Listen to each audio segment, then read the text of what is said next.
All right, we're going live now. By the way, let me see. I got some nice ones here, man. Let me see. We got my man here, Bilal Raja. Hi, Victor, Sales Velocity Academy member. Thank you for being a member, man. Here, the course have really helped me gain more sales in my business. I'm only halfway through the foundational stuff. By the way, it's 3 levels: foundational, mastery, and advanced. So, and I think I have. Let me see. Make sure I get this in there. By the way, I love that, man. That's pretty cool. I'm just testing something out right now. So cool. Anyways, who else is here, man? Waiting for my motivation, Victor. I love it, man. Lots of love from Nepal, man. Hold on a second. Let me just knock this one out. Hold on a second here. There you go, man. Thank you, man, from Nepal, man. I appreciate the love, man. Motivation coming your way, I hope. Namaste. There he is again. This guy.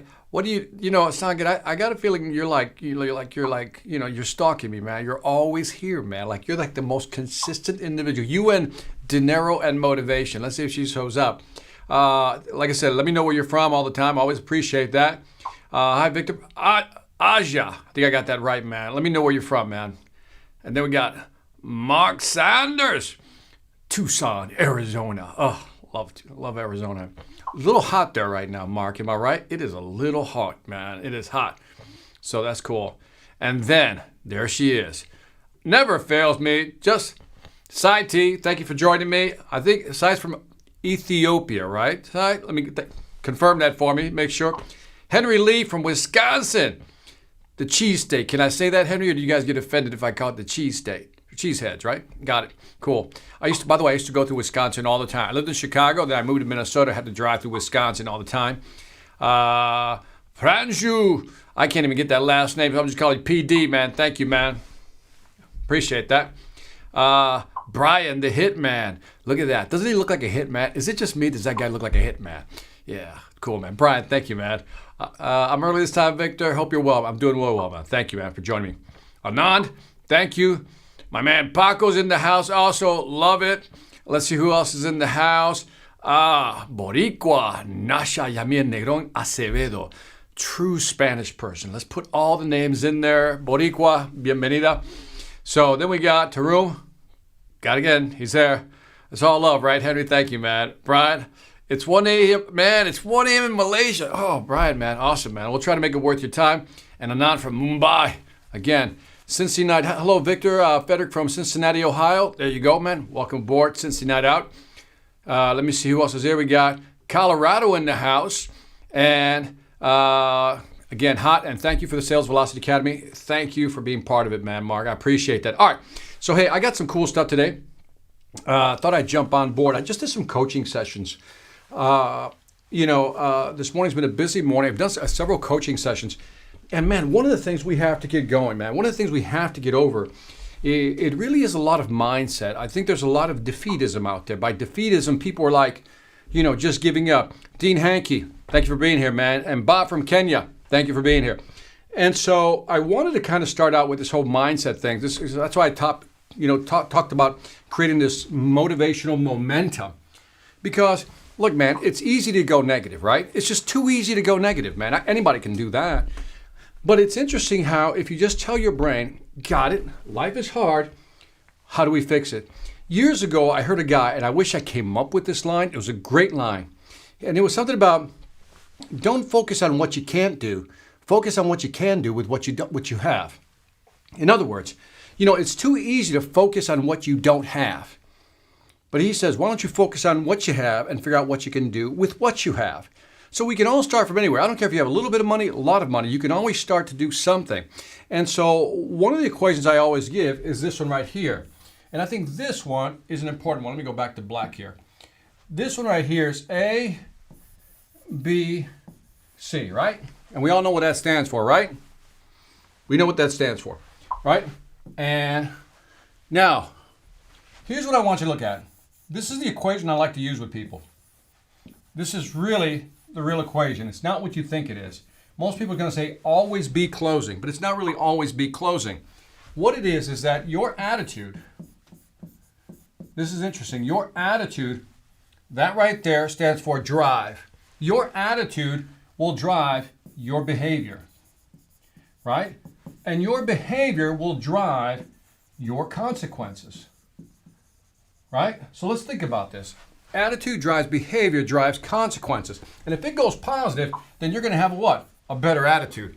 That's the thing, right? That's the cycle you want to get into. But right here is where we all fall apart on the attitude piece for many different reasons. And so let's talk about the attitude piece. Let's talk about the motivational piece, because we all get in this like dip, right? You ever like get in the dip, man? You're like, God damn, I just can't get going. You ever have mornings where you can't get going? You ever have evenings where you're like, oh, what did I do today? I feel like I got nothing done. And people always ask me, Victor, how do you stay motivated? Well, guess what? I have dips also. But here's what I've learned, that when you look at dips, this is how you should look at motivation. We can't avoid going into a dip. I mean, if you're 100% positive 100% of the time, you are unique, okay? Because I can't do that, right? But here's what I've learned. Sometimes what we have to do, if your motivation is right here, and then you're going good, and then something happens, just brings you down, right? And then you got to what? Work your way back up, right? Work your way back up, but then life happens again, and you know, and it feels like life is like this. Now the trick is, here's what I've discovered, that you can accept this rhythm, right? Or you can figure out, since I know that dips will always occur in life, they always will. But here's what I've learned, and I drew this line, I came up with this myself one day. I said, you know, what I need to do is figure out, if I go into a funk, we'll call that the funky point, right? The funky point, right? What do I need to get back out of it? And then I started reading. I know that if I read, believe it or not, by reading, it just changes my state. If you're with me, hit me with the one. And you know, all the time, every time I read, it's just like, man, it just changes my state. When I listen to podcasts, I've noticed that also changes my state, right? When I exercise, by the way, exercise, I do a lot of walking. That's my thing. I like to walk, right? Typically, and I didn't do it this morning, but typically I do, you know, about 30, 40 minutes of walking in the morning. And then in the evening, right after dinner, I do another 30, 40 minutes of walking. And in that time, I just think about things. And what I found out is by doing any of these activities, not all of them, just, you know, here and there. And sometimes, by the way, even listening to what? Music. I like music. Tell me what your favorite music is. I want to know what your favorite music is. Since my family's from Puerto Rico, I like reggaeton, you know, música urbana. I'm sure my Puerto Rican friends know what I'm talking about. Let me know what type of music you like. Just put in there, just genre. Give me the genre. Is it rock? Is it alternative rock? Is it country? Is it classical? Is it, you know, whatever it may be. And so what I learned is that the more I can utilize these tools, here's what my curve now looks like. Every time I go into a funk, here's what my curve looks like. I start here, and get rid of that. I can start here and I'll dip, right? But experience has taught me that I now know how to get out of a dip faster. So what happens is my dips are like more shallower. I'm not saying they're going to go away, but what I've discovered is my dips are now shallower because, see, immediately when I'm not feeling in a good mood, like I'm just in a messed up mode, so to speak, I'm just not feeling doing anything, I go, what's happening? And so what happens, I listen to my man, Mark Saunders. You know, he listens to what? YouTube speakers, right? Listen to a TED Talk, and it immediately changes your mind. Watching your sales technique videos helps me when I notice the initial dip. And I love that one, right? That's a great one, Henry. So again, country music, upbeat country, gospel, babe. Love it, man. So it's whatever gets you out of that dip. And this is kind of what we have to fight with. And by the way, it's natural for us to feel this way, right? The problem is when people stay what? Right here in that dip. Now, keep this in mind that our job is to make these dips shallower over time. By the way, not only make them shallower, you also want to squeeze this in, right? You want to get out of that dip faster. And as you start pushing it in, you get out faster. And again, I'm not saying that you're never going to be depressed, but think about this. Once you know how to get out of the dip, man, it's just easier because all you have to do is change your state. Now, let's talk about the motivational dip. I've seen this model, and I love this model because it's about learning and growing. See, when we get in a funk a lot when we feel that we're not progressing. Tell me if you agree with me. Give me a 1 if you agree, 0 if you don't. When we're not progressing, we feel like, you know, we're just not moving forward. Let me see. Somebody said something. Let me see. Dark days. Let me see. Dark days was selling chapter in your book. Man, you really read my stuff, don't you? Yeah, I do have something called The Dark Days of Selling. Yeah, sidekick. You passed the test, man. That's awesome. But we all have that, right? We just, again, it's how do you get out of these dips, right? How do you get out of these dips? So let me share something with you. When I came across this model, and again, my brain is about models, right? I really love this model. I don't know who came up with it because a lot of people take advantage of it or have mentioned it. But it's called the motivational dip model. And would you agree again, a lot of you agree with me, that when you're not progressing, when you feel like you're not moving forward, there's no forward momentum, that's when you're really feeling funky. That's when I think I go into a dip. When I feel, because here's how the brain works. The brain is always comparing ourselves with other people. No matter how much we try to quiet the noise. That's part of our job, right? Mindfulness, right? Focus on yourself, not other people. I get that. But you also have to agree, that's kind of hard sometimes, right? When you see other people getting ahead of you, it's like your brain goes, oh, why am I not there? I deserve to be there, right? And that we'll talk about that in just a bit. But what happens is when you don't feel like you're moving forward, that's one problem. When you don't feel like you're moving fast enough, that's the second problem. It's either one of those two typically. I just don't feel like I'm making any progress. Or I'm making progress, but it's just not fast enough. And so one of the things I realize that if you can learn every day, we talked about this, the 1% rule, learning every day, you build. But why is it that some people don't take the time to learn? Why is it that some people just get stuck? You ever read that book by Carol Dweck, who talked about mindset? I think the title of the book is Carol Dweck, D-W-E-C-K, and she talked about mindset. And she says there's two types of people, those who succeed and those who don't. People who don't succeed have a fixed mindset. That means they don't try to grow. They just, because they're afraid to try something new in case they fail. I'm giving you the short version of it. And then there's people who have a growth mindset. Fix, you don't grow. A growth mindset is how do you grow? How do you figure it out? And so let's look at learning, because I think this is interesting when you look at learning. When you look at learning, let's say you're learning something new. This is going to explain to you why some people get ahead and why some people don't when it comes to like knowledge and power, so to speak. You ever go, let's say your knowledge level is right here. You're right here. Your motivation level is right there, right?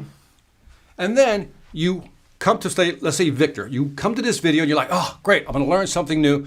I'm already motivated. And then what happens is I teach you certain things. It could be me, Tony Robbins, anybody else. And all of a sudden, your motivation just grows like that. You're like, yeah, I can do this. Now, and you're fired up. You ever been to one of these motivational workshops or seminars, and you walk out of there just all like, just fired up. You're like, yeah, let's do this, right? Like, yeah, let's conquer the world. Know what I'm talking about? And so you're going out there, you're like, let's do this. But then as soon as you walk out the door, bam, reality hits you in the face. And all that motivation you had was almost like a placebo. It wasn't real. Because if you don't have real strategies, that's my biggest problem with motivational conferences. When it's mostly motivational, what happens is you don't have any real tools to apply to the real world. So what happens is you come out of there and you're motivated, man. Why? Because in this phase, you're learning, man. That's the big L. You're learning right there. So you're learning, you're like, yeah. Now, you go out there, you're fired up, you start learning. Now, you start trying to implement, whether it's by mindset or whatever, you start implementing something. And then what happens is you start implementing something, you start doing what the gurus told you to do. You do what the expert told you to do. You start doing it, man. You're like, let's do this, right? So you start executing on the plan. You start executing on the blueprint. And what happens to your motivation? Does this. Why? Because here, what you're doing is you're in the what they call the implementation phase. You're implementing now. And when you start implementing things, like there's ideal, then there's real. There's ideal, then there's real, right? Ideal, here's how it should work. If you go out there, you execute on A, B, C, D, E, you should be able to do all these wonderful things. But then you implement it, the real, not the ideal, and all of a sudden, what happens? Things don't work out the way the guru said it was going to work out. Things don't work out the way the book said it was going to work out. Things don't work out the way the video said. I did everything they said. I did everything. Why isn't it working? So your motivation falls. And you're like, you think, I suck at this. I'm just not good at this. I stink at this. See, I knew I couldn't do it. And then all of a sudden, you start what? You start beating yourself over the head. Yeah, I knew it. I knew it wouldn't work. I knew it was too good to be true. Yeah, you know what? It maybe worked for them, but it won't work for me. Why? I don't know. Right? And then all of a sudden, what happens is you're in the dip. And there you are. And what happens? You don't do anything. Maybe you wait for the next inspirational moment to come. But here, the true winners figure this out. The true winners figure out that this right here is the bottom of the dip. Because what happens is, when you implement something for the first time, it's not going to work. When you implement Victor Antonio's Sales Velocity Academy, maybe the first couple of times it won't work. And then you'll feel like this. You'll start being demotivated. But what the true champions have figured out, that if you just keep figuring it out, just twisting it, bending it to make it work, all of a sudden you start getting some what? Results. And then all of a sudden you're back up here, and these are results. And the majority of people, it is sad to say, get stuck right here. They give up on themselves. They give up on themselves because they met a little market resistance. Yeah, you know? What'd you call me? Dip? Yeah, you're in the dip. So all of a sudden, what happens is you lose momentum. And when you lose momentum, you just get stuck here. We talked about that curve. It's how do you get out of this thing? This is really the issue here. If you think about humanity, and let me just focus here on the U.S. because that's where I know the market best. I said, if you look at it here, when you talk to people, they're like, yeah, the market's not that good. The economy's not that good. You know, our politicians are not that good. Everybody's not that good. I don't know if there's any opportunity. I don't know if I can make more money. And you blame everybody else. Now, it could be true. They could be to blame. But the reality is, at the end of the day, it doesn't matter who's to blame. At the end of the day, you have to figure out how to get out of the dip, right? And so when I talk to people, it's always sad because I hear the dip in their voice, right? Well, I tried that, but that didn't work. Well, what else did you try? Well, I just, it's one of those things that's not going to work, so I just stopped doing it. And you feel bad because you're like, you want to tell something, but you stopped too early. So get yourself out of the dip. This is the part about the attitude piece. This is what I'm trying to drive home. When I talk about ABC, attitude drives behavior, drives consequences, most people give up on themselves. And there was a book written by a guy, Dr. Martin Seligman. He wrote a book called, it was Optimism, but it was Dr. Martin Seligman. Learned Optimism. That was the title. It was called Learned, like you learned something, Learned Optimism, right? That was the book. And the guy's name is Seligman, right? Dr. Martin Seligman. And so Martin Seligman came up with this interesting, you got to read the book. It's just a fantastic read. But in there, he highlighted what happens to people here. He says, here's what happens. I'm giving you the short version again. Can't really give it as much credit as reading the book. Now, when something bad happens, he said there's two types of people. And this is what highlighted to me my own thought process. And I'm telling you, focus in on this one. Just really pay attention to this one. This one will change you, right? He says, look, when something doesn't go right, we either make it personal, right? We make it permanent. Permanent. I think I got that right. Permanent. Or we make it pervasive. And I'll just walk through these real quickly, right? Personal, you take it personal. Permanent never changes. Pervasive is everywhere, right? So here's what he discovered. What he discovered was, and this is important, he says, what you say to yourself, this is the good part, what you say to yourself determines how successful you'll be, whether you'll get out of the dip. Now, here's what he said. If you're a pessimist, and tell me if you know somebody like this, if you're a pessimist, what typically happens? If you're a pessimist, what happens is when something doesn't go wrong, you say to yourself, I'm an idiot. He said, this is how you talk to yourself. I'm an idiot. You know, King Herring Wright said it. It's a great quote. Yeah, perfect timing on the quote, man. You are what you think about most of the time. There it is, right? Great comment. And he says, Seligman explained what that meant. He said, most people, they go, I'm an idiot. I'm not good at this. See, I'm not smart. I'm just an idiot. I don't know how to, I just don't know, right? So they make it personal. So they just beat themselves personally. Now, then they also make it permanent. Things went wrong. See, things will never change. I'll never get ahead. This is the world of never right here. Because they say it's permanent. No matter what I try, no matter what I do, things never work out for me. That's what they say to themselves. And then pervasive, which means it's everywhere. No matter what I try, no matter where I go, no matter what business I'm in, it doesn't matter. It never works out. It's always, going to go bad. Always going to go bad. Well, what if you change jobs? It doesn't matter if I change jobs. It'll probably be just as bad.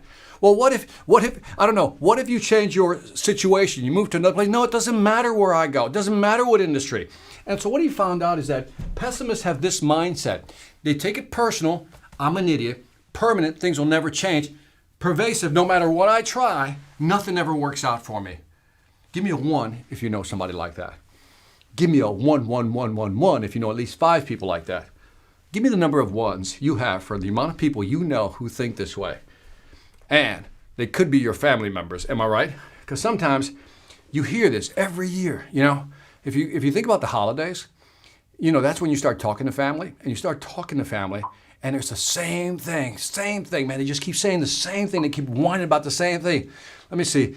Nafis has 2. Chris Mon knows 4 people. That's cool. And they're like this, right? And every year you see them. You see them at the holiday parties. One for all the people I left behind in 2016. I dig it, Riley Banks. And so what he realizes is that the optimists have a totally different view of this. So the optimist, they don't take it personal. They'll blame the other person. They didn't get it. They don't understand. They don't understand me. They don't understand that. It's their problem.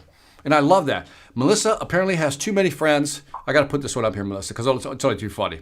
So Melissa has that many people who have 1s. And that's a lot of 1s, Melissa. That's a lot of 1s. But I love it. Thank you for your honesty, right?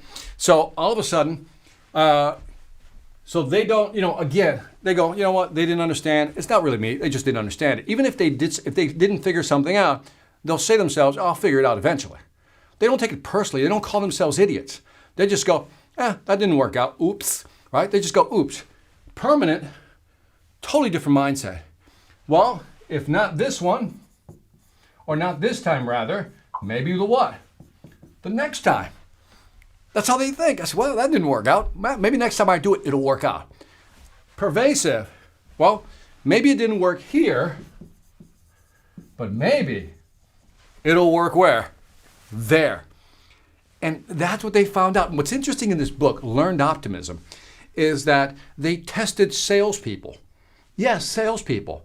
And what they did is they figured out that there were 2 mindsets. There's this optimistic mindset and the pessimistic mindset. And what they found is that, because they were trying to figure out why is it some salespeople can outsell others. And what they realized is that they had more of this mindset. And they showed over, and I think the study was done for MetLife Insurance, which insurance is hard to sell, right? Insurance. And so when they did that study, it was just amazing because it realized that what you say to yourself, they called it self-talk, right? What you say to yourself matters. So I want you to become just aware that what you say to yourself really does matter. How you talk to yourself matters. And it's your job to catch yourself. Now, how do you solve a problem where, let's say you're bad. Let's say you're here. Let's say you have a friend that's here, right? This is always good, right? Now, let me preface this by saying, too often we try to help our friends. You know what I mean? You know what I mean, right? And they just simply don't want to listen, right? And then we find ourselves beating ourselves against the wall here trying to help them, right? And they simply don't want to listen, right? You know what I'm talking about? Hit me with that 1. You know what I'm talking about, right? And so I've learned, and this is something I just want to share with you, is that I realized that my job is not to convince others of how I think. Let me say it slowly because this is important. My job is not to convince you of what you should be doing. That's not my job because I'm already convinced of what I need to be doing. But too often we take this personal investment. We get personally invested in somebody trying to convince them. Don't try to convince them. I don't try to convince people anymore. I tell this story, true story. I was with a friend. We were traveling around. I was selling in Latin America. And I remember we were in Santiago, Chile, way down south in Latin America. And I'm talking to my friend Julio. and we're having a discussion about economics, right? And he was more, and I was like, I'm the pro-capitalist. I'm just a capitalist, right? I believe in capitalism. I believe everything capitalism does. Love the fact that America was founded on capitalism. Love capitalism, right? I think it's the only system that's proven to be more about personal interest, and that's why people grow. The profit motive is real, and the profit motive is effective. And anytime you see a system of socialism or communism, it just hasn't gone well. Don't believe me. Check the facts. Check the history books, right? So I'm having this discussion with him, and he says this to me. He says, Victor, you have not convinced me that a capitalist system is a better system. That's what he said. Victor, you have not convinced me that capitalism is a better system. That's what he said. Now, what would you say? Think about that for a second. Somebody just said, challenge you. I don't believe capitalism is a better system. And this is what I said. I said, Julio, wait a minute. I said, when did you get the idea that it was my job to convince you of anything? I'm already convinced. I've already done the work. So you believe what you want to believe. I'm telling you, that's what I believe. And I swear to you, he didn't know what to say. He simply didn't know what to say. Because see what I did there? It's very subtle. See, my job is not to convince you. It isn't. I'm already convinced. That's good enough. So I believe it because I put in the mental homework, the cognitive work to actually get to that point. So my job is not to convince people, right? My job is to what? Present what I have to offer. That's sales. Isn't that sales? But people say, well, Victor, but if you're in sales, isn't your job to persuade? Well, to some extent it is. But remember, I'm having a conversation here where there's no compensation for me. This is just a conversation. If I'm selling something, I'm going to present my case, and I'm hoping that the customer sees the light. But in a personal situation where you're not getting paid, it's not your job to convince other people. And too often we fall into that trap, trying to convince other people. Don't do that because they're here. That's how they live. Do you know what I mean? That's my little dog in the background, Pebbles. But anyway, does that make sense? I know I got a lot of comments here, so let me see. And Sanket talked about the circle of influence, circle of concern. Very good point, Matt. Entrepreneurs, I can't read. My man, I have no, let me see. I think you got to say something right there. Oh, that's your title with the one. My man. Cool. Just ignore, let me see. And this one says, just ignore such people and work how to make things work. Absolutely. Dean Hankey. My man, Dean Hankey's always cool. Success is directly impacted by the questions and the conversations we have with ourselves and others. Mostly important with ourselves. Faux show, yo. Got it. For your own self, you got it. Mark, like, makes sense, man. I agree. This one, if you're convinced or confident about product you're selling, you can convince your customers. Yeah, if you have a rational case for it, absolutely. Our job, again, is just to present a great case. And Riley Banks says, Victor, interesting point you made there about not needing to convince. We'll jot that down. I wonder how she said that to herself.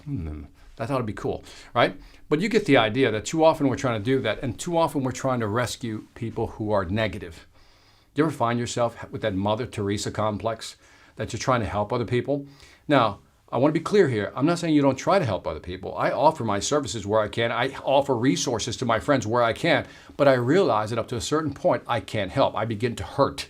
And that's the fine line. So getting back to creating this motivational momentum. What if just you kept this mental log in your head that every time you're in a funk, here's what I'd like you to do. Just think about it. Ask yourself or try to figure out why you're in a funk. By funk, by the way. So for my international folks, a funk has two meanings. A funk has two meanings. One, it's music, right? There's a genre of music called funk, which I love, right? I'm just an old funkster, right? Funk also means you're depressed is too hard of a word, but you're in a hole. You're not feeling it. You're not motivated. You're in a funk. That's what it means. I got to highlight this thing because my international peeps are going, what does he mean by a funk? Right? So that's a Americanism right there. A funk is music, but it's also when you're in a funk, you're like in the hole, in the dip. And so how do you get out of the funk? And so let me see. Dean Hankey says, our job is not convincing you of anything, but to help people arrive.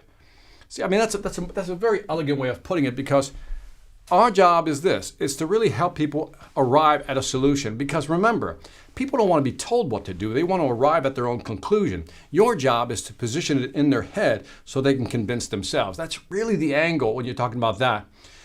Losing deals and getting in a dip is part of the sales game. It's a game of probability, right? It's, and that's what sales is, isn't it? I mean, every deal is a probability game, the law of averages even, right? So great point, great point. You guys are on it. Okay, so King Herring, gotta love that name. How do you know, oh crap, sorry about that. I try not to curse, so hopefully crap isn't too bad of a word. How do you know when to give up / change things, when things are truly ineffective, to change methods / email templates, etc.? Man, that's a great question, right? Because, we've all seen that, you ever seen that cartoon, King Herring? And I'm gonna answer your question. You ever see, they always show these two cartoons. I always see this graphic, and it shows a person with a pickaxe, right? And they're like, they're digging up in the mountains, and they're digging, they're eroding, and then they decide to give up and go home without realizing that the diamonds, well, that's a diamond, I guess. The diamonds were right there, right? They just gave up too early. And we've all seen that graphic. Sometimes we just give up too early. And the question is, when is too early? And that's a really tough question to answer, because sometimes you're going, well, how do I know that I'm not giving up too early? And I think there's no scientific answer for that, King Herring. But I will say this, when you've tried it enough with enough people. So for example, let's say you got an email campaign going out, and you can do split testing, right? So you can do email campaign 1, email campaign number 2, do split testing and see which one works. That's one way of arriving at it. And if you do it for a month, maybe it's time to kind of change it up a little bit. But even in speeches, for example, when I develop speeches, sometimes I'll frame something. Believe it or not, I really work hard on presenting a speech. And there's been many times, King Herring, where I present something a certain way, didn't work. And then I do it again, didn't work, right? By the didn't work, I didn't get the reaction I wanted from the audience. And I do it about 3 to 4 or 5 times, and then it just doesn't work. I got to change it up. And then I begin to modify it. So I think we're always tweaking, but I'll put it to you this way. When I look at the word quitting, I look at it from this perspective. Tell me if you agree. Tell me if any of you agree. So this is where I think this is how I look at success. I'm very simple about this. I'm here, and I'm just trying to get here. And so when I look at attempting something new, I may go off in this direction, try that, didn't work. I may go off in that direction, didn't work. Try this template, didn't work. But the point is, I'm always moving what? Towards something. That's what I tell my brain. That didn't work, what else could we do? That didn't work, what else could we do? True story. So you can't see it, but there's a microphone up here, right? And I use that microphone. I got another microphone. I swear to you, I got another microphone over there. And for almost 2 months, maybe 3 months, I was fighting with microphones. And I go, I'm not getting the results I wanted. And I could have said after the second one, after this one, by the way, it's a good microphone, but it has specific uses. I could have said, that's it. I'm tired. That's it. I'm done. But then I kept seeing other people have this great audio quality. And I go, well, what are they doing? So then I said, let me try some more things. And so I didn't give up. And now I think I have a beautiful microphone with a beautiful sound. Simple example, but you get the idea. I'm moving. I know I need a quality sound.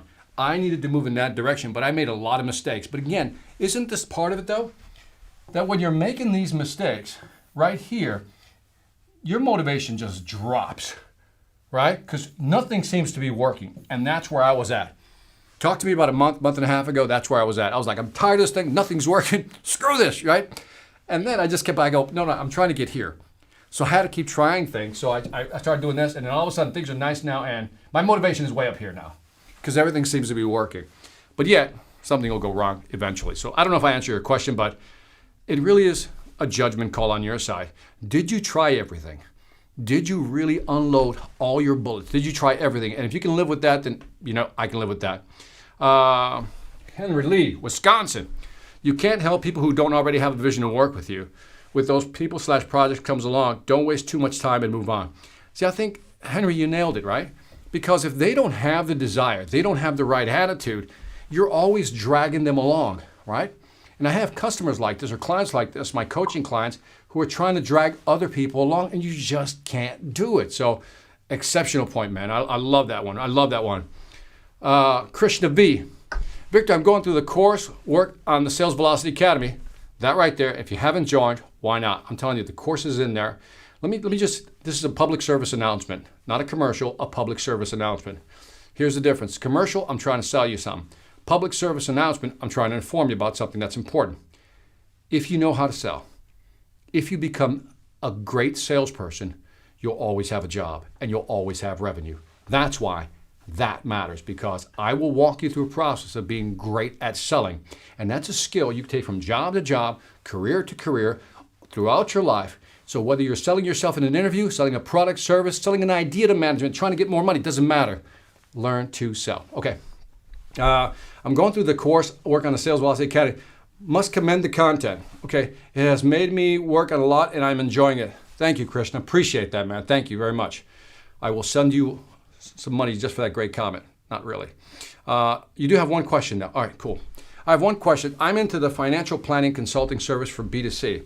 How to quantify my offering into the value trinity? Please help. Now remember, financial planning, there's a different trinity there, right? Especially if it's B2C, which is what you're saying. So by the way, for those of you who don't know what I'm talking about, let me just take a step back, Krishna, and I'll answer this question. It's worth it. Okay, hold on a second. Let me just get this. All right, so in B2B, I always say in B2B, if you can tie your product or service to helping a customer increase their revenue, reducing their costs, or expanding their market share, or all of them, you're more likely to make a sale than not. That's the value trinity, right? So how can my product help you increase revenue, reduce costs, or expand market share, or all three, or two or three, whatever it may be? Now, that's B2B. In B2C, you have a different trinity. You have a different trinity, Krishnan. So in this one, you have how can your financial services, consulting services in B2C, right, help them, I'll say physically, okay? Let me walk through this. Physically, I forgot how to spell psychologically, and then financially, right? Financially. Any product you offer in the B2C market should help them do one of these three things, two of them, or all three. So if I'm actually consulting with somebody and I'm selling financial services, what are my leverage points in selling? Think about this. Let's say you're talking to a family of two, a married couple, right? And they also have 2 kids, right? So it's 4, right? Married couple, 2 kids. First thing I would look for is, what's the leverage points? How can my financial services help them physically, financially, or psychologically? Well, think about it. Financially, this makes sense because these 2 kids are going to be going to college soon. And here in the United States, what's it cost to go to college? Well, if you go to a public college, it's going to cost about $25,000 a year. Who knows by the time they get old what it's going to cost? But today, it's $100,000. If you go to a private school, it could be anywhere from $120,000 to $200,000 for a 4-year program. Mr. Customer, what have you done? Psychologically, you're helping them what? Financially, you're giving them great advice, but psychologically, you're trying to what? Orient them to say, here's how this is going to help you by putting money away or doing these things. You're going to be able to have your kids go to college, because the last thing you want is your kids to graduate, to go to college, take out loans, and graduate with debt. And did you know, Mr. Customer, that on average, when a kid graduates from college here in the U.S., it takes on average 22 years to pay that loan off. Does that sound like something you want to leave for your kid? In debt for 22 years. Kind of get the idea? So remember, your product can help them physically. By the way, you say, well, how can it help them physically, Victor? Well, if you can find a way to tie it to stress, when you're stressed out, you can't function. When you're stressed out, you can't sleep. That impacts you physically. So that's one way of looking at it. So again, really work with this trinity as opposed to the other. Anyway, great question. Hope I answered it. King Harry said, my intuition is not there yet, but great answers. Again, you got to know when to say next. I agree with you. Let me see. Dennis, what you got? Dennis, what you got? I have been following you for almost 3 years now, and you're one of the best on the planet. Oh, man, that's cool. That's for sure. You're a hero. I wouldn't go that far, but I'll take it, okay? But thank you, man. I appreciate that. So I think I answered that one, right? Dennis, where are you from, by the way? Here in the U.S.? And then Sangat, losing deals, getting a dip is, okay, part of sales game. But anyway, does that make sense? So my whole thing about getting online today was, to create our own motivational momentum, right? Which is, how do we just get more effective at selling? and how do we stay positive? So we talked about the motivational dip. Let me take this out, sorry. Hold on a second, let me see. Yes, I think it's about using your servo mechanism, psycho-cybernetics, to learn from negative feedback and remember the positive things. Now, the fact that you know what a servo mechanism is, and you know that psycho-cybernetics, which is Maxwell Maltz. By the way, have you ever read Psycho-Cybernetics? Anybody out there? Hit a 1 if you have. It's a great book. In fact, a lot of Tony Robbins' material comes from Psycho-Cybernetics, and the author is Maxwell Maltz. So, King Herring, you're awesome, man, for knowing that. But you're right. It really is just a matter of intuition figuring it out. So, let me see. This one down here. This is JM. Appreciate the content as always, Victor. What do you believe would be the hottest field in telco industry in these times? Well, having come from the telco industry, I haven't been in there. There's so many changes right now. I think the AI space is going to be interesting. AI and telco, right? What's happening now? I think in the last live stream I talked about billboard technology, right? I still think infrastructure is going to be big. 5G is going to come one way or another. It's going to come. So 5G infrastructure is always going to be needed. So I came from the infrastructure space because remember, infrastructure, if you think about it this, JM, if I can bore these folks here while they're listening into this conversation, that if you look at telecommunications, it's about pipes. That's all it is. You got a pipe, right? That's a horrible drawing, but you get the idea. And so you're sending a signal in.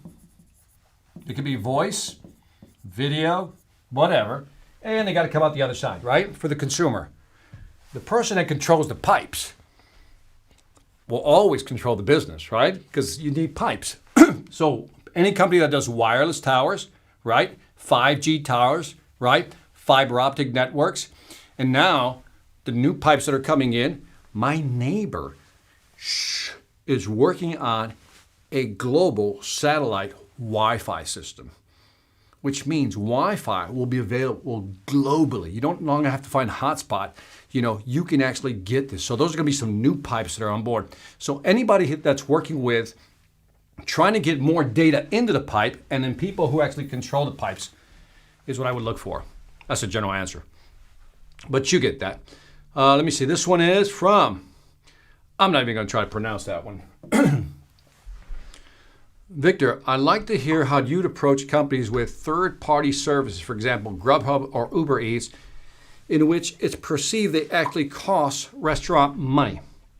I'd like to hear how you'd approach companies with third-party services, like Grubhub and Uber Eats, in which it's perceived they actually cost restaurants money. I think I understand this. The way I would handle it, I think if I understand your question, is how do I show that we're not a cost? We're not an added cost to a restaurant. I would look at frequency and repeatability. So there's something called frequency and money. Okay? I think I'm going to answer this one correctly. Sorry, my throat's getting dry. Sorry. That's a good question. So I don't know if you're familiar with this. This stands for recency. This stands for frequency. And this stands for money. Now, this is how I would approach it. Okay, this is how I would approach it. If I'm going to prove that a third party is not a cost, here's how I would approach it. I would first of all admit that it is an additional cost, right? Using Grubhub or Uber Eats, you take a little bit of the restaurant's profit. Just admit that up front. Admit it up front because that's reality. But after you admit that, here's what you do. But Mr. Customer, in other words, you're trying to sell the restaurant, but Mr. Restaurant owner. But here's the deal. Because the experience of ordering is so much easier, what typically happens is that people, based on their most previous experience, are going to rate this a thumbs up or a thumbs down. And let's say that you gave them great service. Their most recent experience is going to be positive, which means is that when you've had a positive experience with Grubhub or some of these things, that's also going to create the recency effects. Or rather the frequent effect, and that is I'm going to want to use it again because I opened my phone, I flipped it, boom, my order's there. Well, I'll do it again, and because the experience was so wonderful the last time I did it, I'm going to do it more often. So let's say it this way, that if I only go to a restaurant one time a month because, that's the only time I go to a restaurant, one time a month. But if I can order from an app and it's effective and the food arrives in time, it's hot, and I pay a few extra bucks for the tip, who cares? I'm going to use it now maybe 2 to 3 times a month. Now, I would say, Mr. Customer, on average, if your customer's buying $50 worth of food, if they only do it once, because they're using a good app, they might now spend somewhere between $100 and $150 more with you every month. Now multiply that, Mr. Restaurant owner, by the number of clients you have out there, people who are hungry, and you'll see that just paying a little more up front for using our services is really about building. You get the idea, right? That's how I would handle that. Let me know if I answered that, man. I'm missing the VA show. My show Life or Debt, man. By the way, if you've seen my show Life or Debt on Spike TV, my television series, give me a 1, man. If you've seen it, only if you've seen it. So I have a show. It's called Life or Debt. And season 1, and I think we did 11 episodes. 11 episodes. So if you've seen Life or Debt, let me know. It's a great show where I help people who are financially struggling, couples. And if you haven't seen it, you should see it because there's a lot of fireworks in there. By the way, you got to be warned, though. In that show, I'm mean. Like really mean. Like, Chicago mean. Like, Spanish, Puerto Rican, Chicago mean. Like, mean. So, yeah, check it out. I'm glad you enjoyed it, Terry. It should have gotten the second one. The caveat is that these services charge per order, not just a one-time cost. So again, what I'm just going to say N1. N1, again, I'm giving you an idea to build a business case. So based on what I've told you, how would you create a sales pitch to pitch that? That's all I'm saying. So yeah, we can get into details, but you get the idea. There's a way of quantifying the value is what I'm trying to tell you. Quantify the value of using it. Yes, it's going to cost you up front. Yes, it's going to cost you more per order. But negates everything before it. But then you create your business case. But look, based on our studies, people are now ordering 2 to 3 times more or whatever it may be. Or because they're ordering more, I can be ridiculous about this.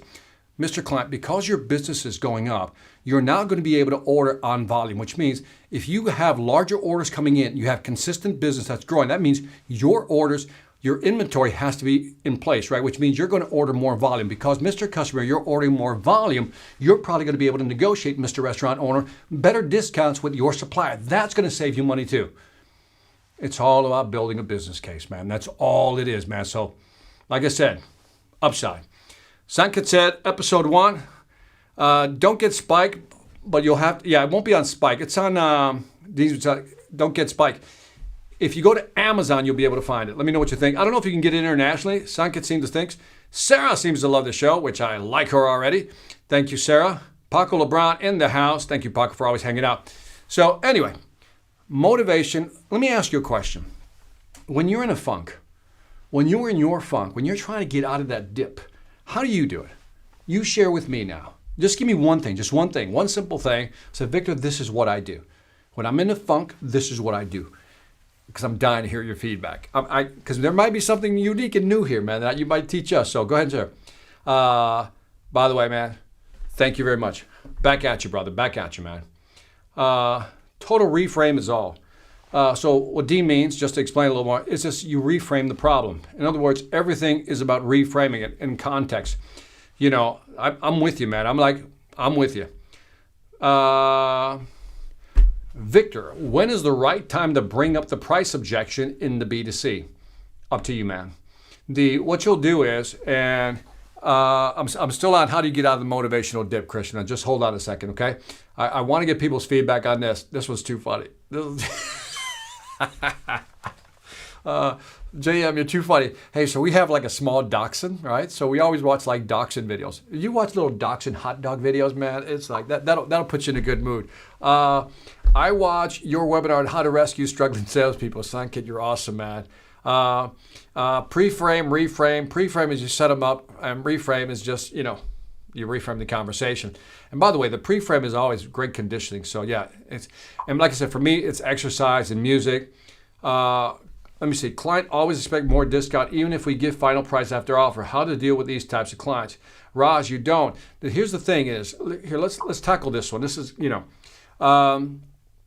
when you give discounts, it was Mac Hannon who wrote the book Consultative Selling who said, a discount is the ignorance tax you pay when you don't know the value of what you're offering. Let me say that again because it's that important. A discount is an ignorant tax. I'm not calling you ignorant, by the way. Is an ignorance tax you pay when you don't know the value. See, too often you don't have a price problem. You just have a prospect problem. There's a difference. Price, prospect. If you sell on price, you'll always have a price problem. If you find the right prospects, these are people who, again, are not really concerned about price. They want the best service. Those are the best prospects. People who always want discounts will always ask for more discounts because you condition them to get discounts. And then on top of that, they're always going to demand more. I think people who want discounts all the time are the worst clients in the world. So maybe you need to find better prospects so you don't have to deal with pricing. That's the short version. What I would say is I have a course, Raj, if you haven't checked it out. It's called the Blocking Objection course and Inside the Customer Brain course that I have in the Sales Velocity Academy. I'm telling you, will help you, man. So sorry I couldn't give you a bigger answer for that. A lot of stuff is scrolling right by me. When I'm in a funk, I like to bake or listen to music. I can appreciate that. If you want to send me some samples, my wife and I'd be happy to receive them, right? So I have Caruso, baby. I have no idea what Dean is talking about at this point. I sell security cameras. Decisions get delayed because multiple people make decisions in apartments and complexes. How can I better handle this? Shrutesh Godambe. I think I got that right. So the challenge is always getting multiple buyers, right? Multiple buyers. I would challenge you on that. And it would be too much to go into detail, but go to maybe 2 live streams before this where I talk about, look for the iceberg. Just look for the iceberg. I think there's a thumbnail with an iceberg, Shrutesh, and go to that one because it's never really about, by the way, the more people you have, here's what you're facing, because I think it's a real concern. And I got to find the graph. There's a graph that says something like, goes like this. If you're dealing with, I think the number's like 1 buyer, they reverse the curve here. If you're dealing with 1 buyer, the chances of closing with one buyer is about right here. That's the curve, right? When 2 buyers are involved, the number is still about right here. When you get the 3 decision makers, rather, in the buying process, it goes like this, like that. The curve looks something like this, right? Because once you get past 2 decision makers, it gets that much more difficult to sell. That said, the other problem may be is the iceberg analogy I gave. So again, without getting into the deal, you got to check that one out because, again, I'm not trying to avoid the question. It's just that it's too big of a question to answer like that.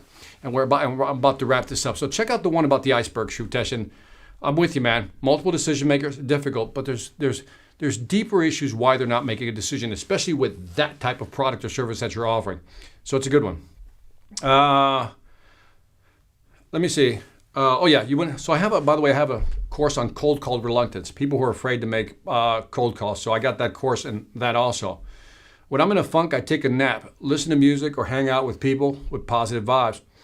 Can't blame you on that. And then Dean Hankey understands that. Caruso Wiener Dog Star. You have to check it out. Okay, I'll have to check out the Wiener Dog Star. Victor, thanks for your training. Cool. How can I offer my recruiting services to companies? I'm not getting replies from cold emails, and companies don't always pick up the phone, especially these days. Sam, nobody picks up the phone these days. It's really hard to just do. If you're just doing cold emails, I think that's one of your biggest problems. And I'm not saying you shouldn't do it, okay, Sam? I'm saying think about it, but I'll give you the short answer. In the academy, I have something called predictable prospecting, right? Which is how to prospect. And I really talk about how to write scripts to leave in the voicemail and how to write emails to be more effective. But here's the one big tip, and I hope you do this already, is that I wouldn't try to contact just any company. I'm sure you have, I hope, like a market niche or a market segment that you're going after. And so part of what I teach in the courses is I talk about you got to leave something that industry leader values. Your recruiting services, now you have to assume they might be using somebody else already. So what makes you special? What makes you different? Why would I switch over to you? So if in your messaging, you can say something like, say, for example, I always recommend leaving several voicemails, right? And I walk you through that process. But let's say you had to leave the first voicemail. And you say, hey, my name is Sam Amber. I work with companies in the da-da-da industries that you're currently in. One of the toughest challenges they have is fill in the blank. Because of that, here's what we come up with. So one problem that may be in this industry might be that they hire somebody, but they're not the right fit, and they spent a lot of money, because that's their real pain, right, Sam? The real pain is that they hire somebody, they don't work out for 3 or 4 months. Well, that's a lot of money invested. And so all of a sudden they're losing out. But if you can show that you're better at recruiting because you're better at screening and you can shorten the learning cycle and you can find the most effective people so they don't have a high churn, then maybe they'll listen to you. So if you can structure those type of messages, that's where I would start. So maybe even if you're sending out cold emails, maybe the messaging isn't correct, but I would get on that phone and I would have scripts for at least 3 voicemails I would leave. Again, check out the predictable prospecting system, and there's some great stuff in there, man. There's some good stuff in there that might help you. Let's see. Are you available for one-on-one sessions for marketing advice? I've invested a little over $300,000 for our camera, podcast. I'm still struggling to get eyeballs on my company. Yes, Riley, go to my website. Just go to victorantonio.com. I got a coaching program for one-on-one. Check that out. Be more than happy to help you with that.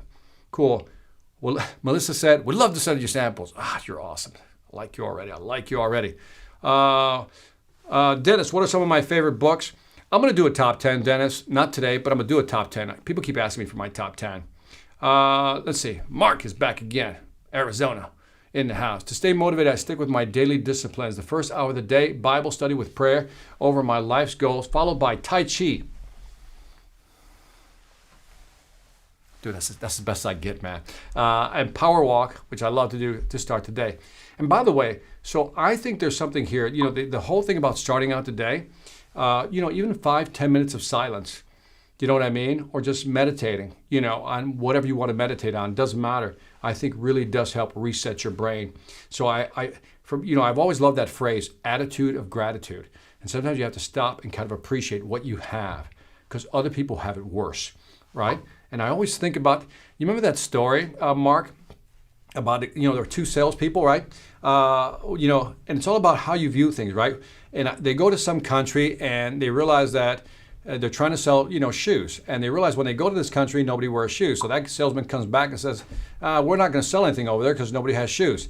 And then the other salesman goes over there and he says, oh my God, a gold mine, nobody has shoes. I'm going to sell some shoes. It's all mindset. In many cases, it's just simply how do we adjust our brain? So attitude of gratitude is really about saying, look what I've got. I don't have a lot, but I have enough, right? And so, I don't know. I believe in quality of life, not quality of likes. By that I mean, too often we're looking for people to like us, and I think you just have to enjoy who you are. I like the Tai Chi part, by the way. That's pretty cool. Let me see. King Harry, I'm trying to go for some different ones here. Mark, you like that. The Tai Chi was pretty good, I thought. Thank you for the Shrew Test on the podcast. Thank you very much, man. Now, let me see this one. Victor, email marketing still works? Because nowadays, mails gets categorized into promotional. Yeah, you get locked in. You just can't depend on it. It isn't whether it works or not. It's whether it's effective. That's the big part, right? And so what I would say is, use it as part of your strategy. Somebody, I think, mentioned either on this one or the last live stream about using Omni-Channel marketing. What a great concept. Omni-Channel means use email, right? Use voice, call, send videos, use social media, and really figure out what a plan is. And then what I would add to that, Anand, is figure out something that's reasonable. Sometimes we try to do too much and we wind up doing nothing, or we do it for a while and then we give up. So, for example, my big markets are YouTube and LinkedIn. I'm very specific, And by the way, if I get something on Facebook, great. But I say LinkedIn and YouTube, and I focus on those channels because those have, in the past, have shown results, have gotten me the results I've wanted. So hopefully that helps. Mark Sanders, attitude of gratitude. You're with that, man. Hey, Mark, I updated that one, by the way. I called it the attitude of gratitude and latitude. I added the and latitude. Can I add it right here? Let me see if I can add it right here. I can do it visually on the board.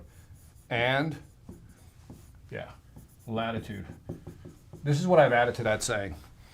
By the way, the and latitude means to me, how sometimes we just got to forgive people because they do stupid things, right? Because they can really mess with our heads. And what I've realized is that this is part of my attitude balancing thing. I've become more zen about life as I got older. And so now I practice an attitude of gratitude, appreciate what I have, but then I'm also more forgiving on the latitude part. Now I've learned to kind of forgive people faster. And I don't know if that's coming out right, but if you can forgive people faster and get over it, because what I realize is that when somebody does something to you, when somebody just does something to you, whatever it may be, disrespects you, doesn't do something, doesn't pay you back, whatever it may be, I realize that they're struggling with something. That's why they're doing that. They want to be good people, but they're under a lot of pressure, a lot of strain. And so I've learned to be more forgiving, and that seems to have made my brain better. And it's interesting, by being faster to forgive, you think that you're letting them get away with something, but you're not. What you're really doing is helping yourself mentally by not carrying that weight. I don't know if that helps, but there it is. And Jesus, you're back in the house. Missed you, man. Where you been? Jesus says, yeah, man, I do the same thing. Good music.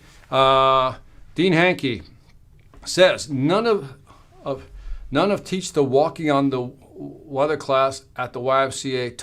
Dean, I have no idea what that means, man, but I love you anyway, man. All right, guys, I'm going to wrap this up. I think I've been on here for a little over an hour. Leave me some feedback. Again, hit the like button if you're digging the stuff, and leave some feedback in terms of, Victor, what do you want to talk about or should talk about next time? And yes, I know you guys want me to get on a schedule so you can kind of be here regularly. So all I can say is when you hit the subscribe button on the YouTube channel, there's a little bell next to it. Hit the bell like that, you'll get a notification. And I'm now doing at least a 10-minute warning, which I wasn't doing in the past. But aside from that, man, let me see, anything else coming in? I hear some poop. Let me see. Sanke, let me see. At the broadcast. For B2B, focus on selling your product service to growing industries like pharma, And I think I still owe you something about key account management. Cool. B2B. My mentor, Jesus. Teaches a lot about forgiving. I'm practicing. Yeah, it takes a lot, doesn't it, man? It takes a lot. I'm sure every religion probably has a way of saying, you know what, let the weight go. Because I think that's what happens. When you just forgive, it's not that you're letting them off the hook. You just kind of go, you know what I mean? Just like, Dean Hankey, we're going to do it. We're going to close out with Dean Hankey. No one is perfect, so forgiveness is key. On that note, I shall finish this live stream. Thank you guys again. If you like it, hit the like button. Leave some comments. Future podcasts or rather live streams. And again, I appreciate your time. Have a great day.